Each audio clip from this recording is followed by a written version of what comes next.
एक दिन एक प्रोफेसर ने अपने हाथ में पानी से भरा हुआ एक ग्लास पकड़ा और क्लास में मौजूद सभी स्टूडेंट्स को दिखाया। ग्लास को ऊपर उठाते हुए उन्होंने सभी स्टूडेंट्स से पूछा कि आपके हिसाब से इस ग्लास का वेट क्या होगा। 50 ग्राम, 100 ग्राम, 150 ग्राम। सभी स्टूडेंट्स ने अनुमान लगाया। प्रोफेसर ने कहा, जब तक मैं इसका सही वजन नहीं पता लगा लेता, मैं निश्चित रूप से नहीं कह सकता कि इसका वजन कितना होगा। लेकिन मेरा अगला सवाल आपसे ये है, यदि मैं इस ग्लास को थोड़ी देर तक इसी तरीके से पकड़े रहूं तो क्या होगा? स्टूडेंट्स ने एक साथ जवाब दिया, कुछ नहीं होगा। फिर उन्होंने पूछा कि अगर मैं 1 घंटे तक इसको इसी तरह पकड़े रखूं तो क्या होगा? तब एक स्टूडेंट ने उत्तर दिया कि आपके हाथ में दर्द होने लगेगा। बिल्कुल सही। और अगर मैं इस ग्लास को इसी तरह पूरे दिन उठाए रखूं तो क्या होगा?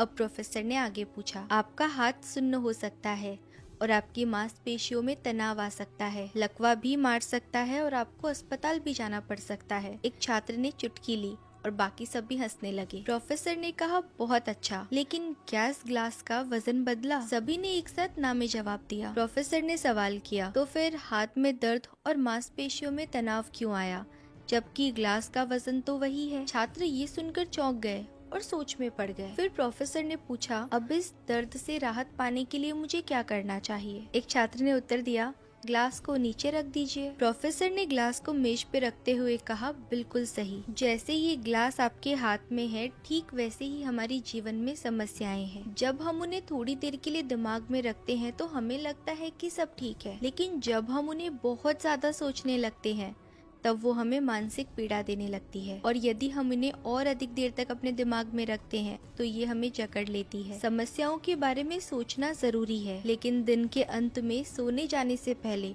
हमें उन्हें नीचे रख देना चाहिए। इस तरीके से हम तनाव मुक्त रहेंगे और हर दिन नई एनर्जी के साथ में आने वाली चुनौतियों का सामना करने के लिए तैयार रहेंगे। इस अनुभव ने सभी छात्रों को एक गहरी सीख दी। जीवन में चुनौतियां और समस्याएं आना स्वाभाविक है, लेकिन उन्हें अपने दिमाग में अधिक समय तक रखने से मानसिक तनाव बढ़ जाता है। हमें ये समझना चाहिए कि कभी कभी हमें उन समस्याओं को नजरअंदाज करना और उन्हें अपने से दूर रखना भी जरूरी होता है। जब हम अपनी समस्याओं को स्वीकार कर लेते हैं और उन्हें उचित समय पर छोड़ देते हैं तो हम अपने मानसिक स्वास्थ्य को बनाए रख सकते हैं। और अंत में हमें ये भी सीखना चाहिए कि समस्याएं जीवन का हिस्सा है, लेकिन हमें उन्हें नियंत्रण में रखना चाहिए। जब भी हमें किसी समस्या का सामना करना पड़े, हमें उस पर विचार करना चाहिए, लेकिन एक सीमा के भीतर। फिर हमें उन्हें नीचे रखकर अपने मानसिक स्वास्थ्य को बनाए रखना चाहिए। याद रखें, ग्लास को नीचे रखना ही सही उपाय है, ताकि आप अपने जीवन को खुशहाल और अपने आप को सफल बना सकें। तो दोस्तों, ये थी आज की कहानी।